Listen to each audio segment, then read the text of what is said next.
Hello students, कैसे हैं आप सभी। मैं आरपी वर्मा वेलकम करता हूं आपका mother India law classes Sriganganagar में। स्टूडेंट्स, आज 6 सितंबर 2020 और आज का दिन जो है वो इतिहास में इसलिए याद किया जाएगा कि आज के दिन केशवानंद भारती ने अपनी आखिरी सांस ली। आप देखिएगा, बहुत सारे ऐसे नाम हैं हमारे लॉ में जो हमारे मन मस्तिष्क पर हमेशा छाए रहेंगे। Justice Bhagwati, justice Krishna Iyer, MC Mehta, और एक जो नाम मुझे बहुत अच्छा लगता है, केशवानंद भारती। तो चलिए बात करते हैं आज केशवानंद भारती सर के। केशवानंद भारती सर जो हैं 79 इयर्स की एज में आज देवलोक गमन कर गए। क्या थे केशवानंद भारती, कौन थे केशवानंद भारती और इतिहास में इनका क्या योगदान रहा।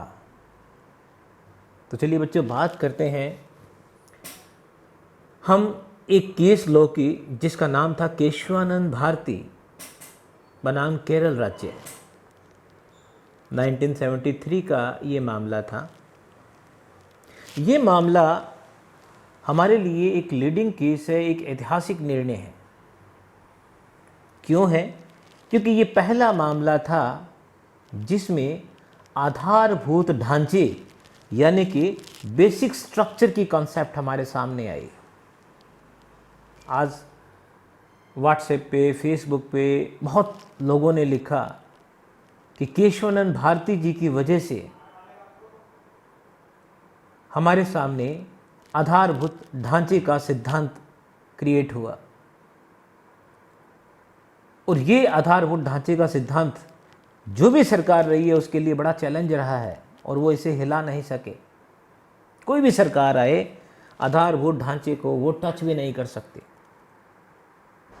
तो चलिए बात करते हैं कि क्या वास्तव में केशवानंद भारती जी का योगदान था। क्यों आधारभूत ढांचे का सिद्धांत जो है वो हमारे सामने आया। तो थोड़ा सा हम इतिहास में चलते हैं। केशवानंद भारती जी जो थे वो एक मठाधीश थे। केरल के उत्तरी हिस्से में एक जिला है कासरगोड, जिसके पश्चिमी और पश्चिम में समुद्र है, पूर्व में कर्नाटक है, और यहाँ पे एक जगह है एडनीर, और एडनीर में एक आश्रम स्थित है सदियों पुराना, जिसे हम शैव मठ कहते हैं। एडनीर में स्थित यह मठ 9वीं सदी के महान संत और अद्वैत वेदांत दर्शन के प्रणेता आदि गुरु शंकराचार्य से जुड़ा हुआ है। शंकराचार्य के जो शुरुआती 4 शिष्य थे उनमें से एक थे तोतकाचार्य, और तोतकाचार्य ने ही यह एडनोर का मठ स्थापित किया। यह ब्राह्मणों की तांत्रिक पद्धति का अनुसरण करने वाली भागवत परंपरा को मानता है। इसी मठ में आगे 19 साल के एक लड़के ने यहाँ शिक्षा दीक्षा ली, और कुछ समय बाद ही 19 साल का वह लड़का जिसका नाम केशवानंद था, इस मठ का मठाधीश बन गया। 1200 साल पुराना यह मठ केरल में और पूरे भारत में एक बहुत सम्मानित धर्मस्थल माना जाता रहा है, और इनकी गद्दी पे बैठने वाले व्यक्ति को केरल का शंकराचार्य कहा जाता है। और इसीलिए जो केशवानंद भारती हैं उन्हें भी केरल का शंकराचार्य का दर्जा दिया जाता है। 20 साल की उम्र में केशवानंद भारती जो है इस मठ के मठाधीश बने और पिछले 57 सालों से आज सुबह तक वही मठाधीश रहे। अब प्रश्न ये उठता है कि एक मठाधीश का, एक धार्मिक व्यक्ति का हमारे संविधान में क्या हिस्सेदारी है? संविधान में उन्होंने ऐसा क्या किया जो हम आज तक उन्हें पढ़ रहे हैं और हमेशा उनके बारे में हम पढ़ते रहेंगे? तो बच्चों, जो 29वां संविधान संशोधन हुआ था उसमें भूमि सुधार हेतु बहुत सारे कानून बनाए गए। असल में ये मामला कोई संविधान में परिवर्तन का नहीं था। असल में ये मामला था एक निजी संपत्ति को, एक मठ की संपत्ति को सरकार द्वारा अधिग्रहण करने का। अब आप बच्चे यूँ समझिएगा कि जो 29वां संविधान संशोधन हुआ था उसमें जो राज्य सरकारें थी उन सभी ने इंस्टीट्यूशंस के पास, ये मठ वगैरह, ट्रस्ट वगैरह जो भी थे, इनके पास जो ज़मीनें थीं उन ज़मीनों का एक बहुत बड़ा हिस्सा सरकार ने अपने पास ले लिया और उस हिस्से में से जो किसान थे वो ज़मीनें उनको पट्टे पर अलॉट कर दी। चलो, ये बहुत अच्छा काम था क्योंकि जो गैर खातेदार किसान थे, जो शिकमी थे, यानी कि किसी के अंडर खेतीबाड़ी कर रहे थे, जिनकी खुद की कोई संपत्ति नहीं थी, सरकार ने बहुत अच्छा काम किया उनको संपत्ति देने का। लेकिन इसी दौरान एडनीर के इस मठ के पास, जिसके पास सैकड़ों एकड़ ज़मीन थी, इसमें से कुछ ज़मीन केरल सरकार ने अधिग्रहित कर ली, जिससे वहाँ के मठाधीश केशवानंद भारती नाराज़ हुए और उन्होंने इस 29वें संविधान संशोधन को, इसके साथ साथ 24वां और 25वां संविधान संशोधन भी इसमें शामिल था, तो इस 24वें, 25वें और 29वें संविधान संशोधन को उन्होंने केरल हाई कोर्ट में चुनौती दी। केरल हाई कोर्ट का जो फैसला था वो केशवानंद भारती के विरुद्ध गया और फिर ये मामला उच्चतम न्यायालय में पहुंचा। अब उच्चतम न्यायालय के सामने समस्या ये थी कि क्या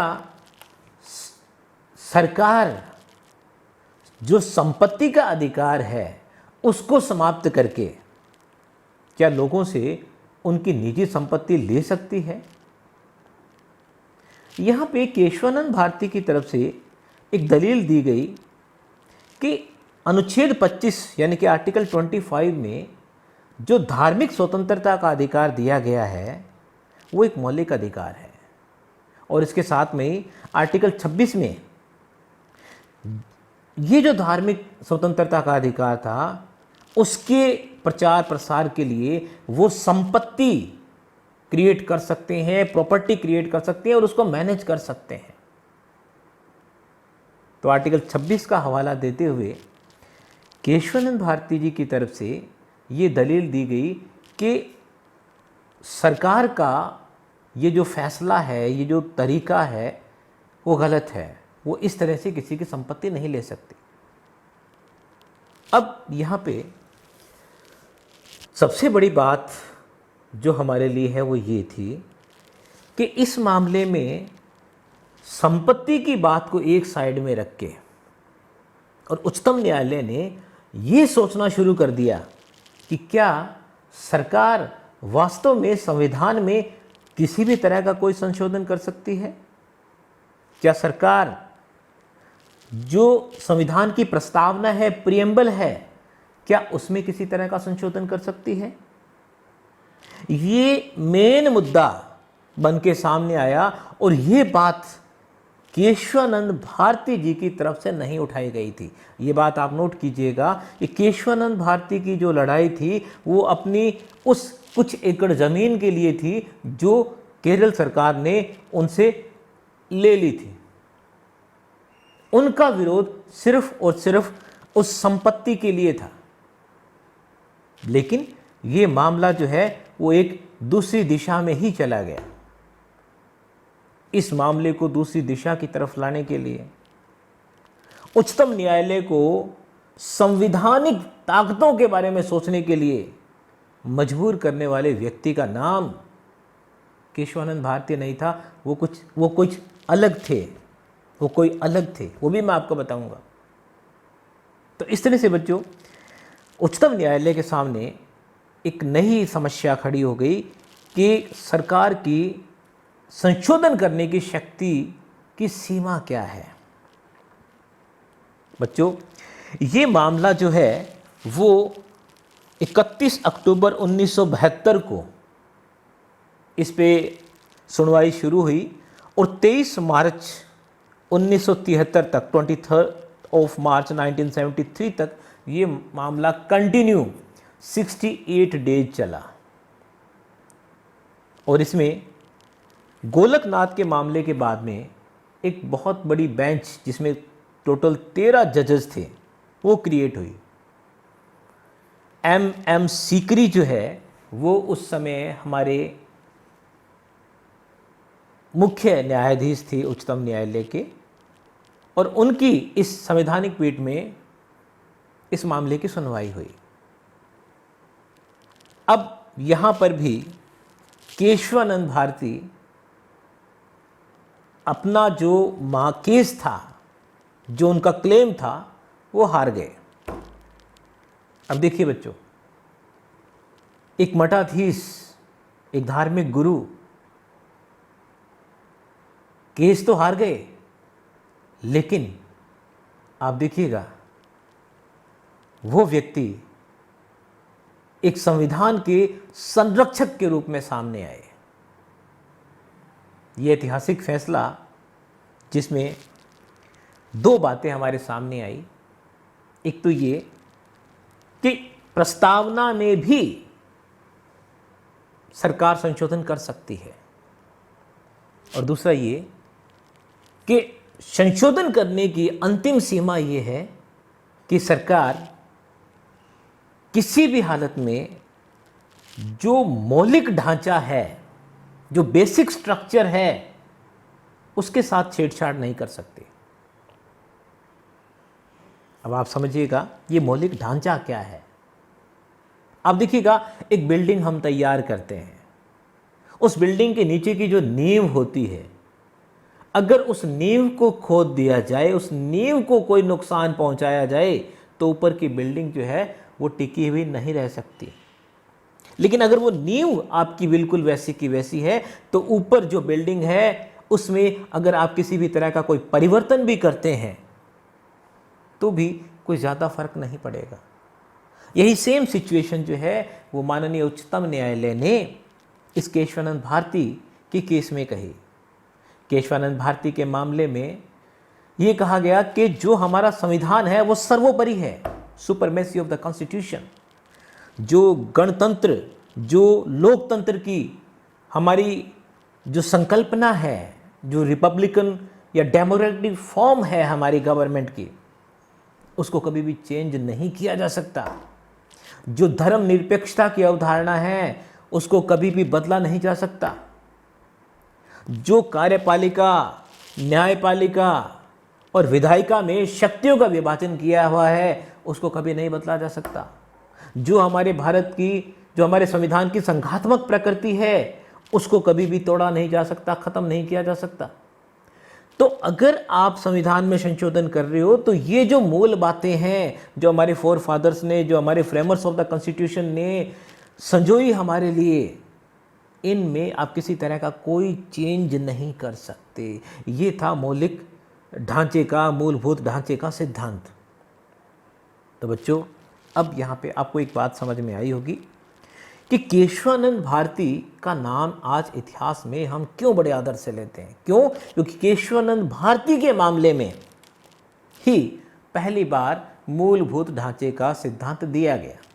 अब हम बात अपनी यहाँ कंक्लूड करते हैं, अपनी बात को समाप्त करते हैं। तो आप देखिएगा बच्चों, 24 अप्रैल 1973 को जस्टिस MM सीकरी साहब ने अपना निर्णय दिया। इस निर्णय में मठाधीश केशवानंद भारती जो है वो हार गए, लेकिन आप देखिएगा कि वो व्यक्ति जिनकी वजह से हमारा संविधान को एक ऐसा सुरक्षा कवच मिला,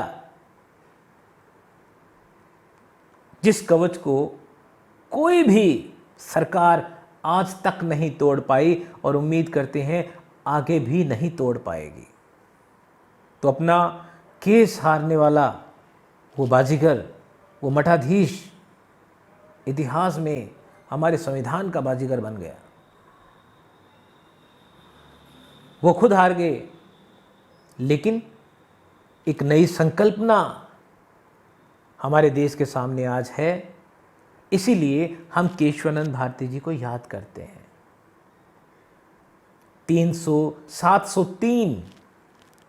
703 पेजेस का ये निर्णय आज भी हमारे लिए एक अध्ययन का बिंदु है। अब बात करते हैं कि केशवानंद भारती के इस मामले में सबसे बड़ा रोल किसका था। आप देखिएगा, जब भी हम रामायण की बात करते हैं तो रामायण का मतलब राम जी, लेकिन उसी रामायण में जो मुख्य रोल था वो था हनुमान जी का। कभी कभी यूँ लगता है कि अगर हनुमान जी नहीं होते तो रामायण का शायद कुछ और ही अंत होता।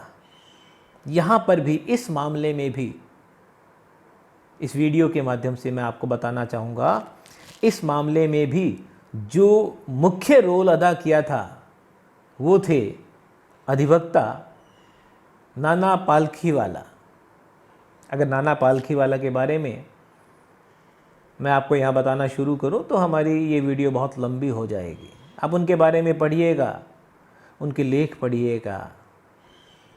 नाना पालखीवाला जो थे, उन्होंने ही सुप्रीम कोर्ट के जजेस को मजबूर कर दिया था ये सोचने के लिए कि सरकार के संशोधन करने की अंतिम सीमा क्या है। लेकिन मैंने आपको बताया ना, रामायण का मतलब ही राम जी है। इसीलिए केशवानंद भारती बनाम भारत संघ के मामले में जो याचिका करता थे केशवानंद जी, उनका नाम हम बड़े इज्जत से लेते हैं, क्योंकि केस का नाम उन्हीं के नाम से था। पर हकीकत ये थी कि ये जो देन थी मौलिक ढांचे की, उसके पीछे जो सबसे बड़ा योगदान रहा वो अधिवक्ता नाना पालखीवाला का था। नाना पालखीवाला की दलीलों से ही ये मौलिक ढांचे का सिद्धांत हमारे सामने आया। और आपको मजे की बात बताऊं, शायद आप विश्वास ना करें, लेकिन इतिहास इस चीज़ का गवाह है। एक दिन भी केशवानंद भारती उच्चतम न्यायालय नहीं गए। एक बार भी केशवानंद भारती नानी पालखीवाला से नहीं मिले। लेकिन फिर भी आज जब भी मौलिक ढांचे की बात होती है, हम केशवानंद भारती जी का ही नाम लेते हैं। तो बच्चों, अपने ज्ञान को बढ़ाइए, अपने ज्ञान को संकुचित मत रखिए। ज्ञान हमारा तभी बढ़ता है जब हम किसी बात की तह तक जाएं। केशवानंद भारती जी के साथ साथ हमें ये भी याद रखना है कि नाना पालखीवाला जो हैं वो भी उतने ही हमारे सम्मान के हकदार हैं, क्योंकि उन्हीं की वजह से हमारा ये मौलिक ढांचे का सिद्धांत सामने आया। Thank you students. Thank you very much.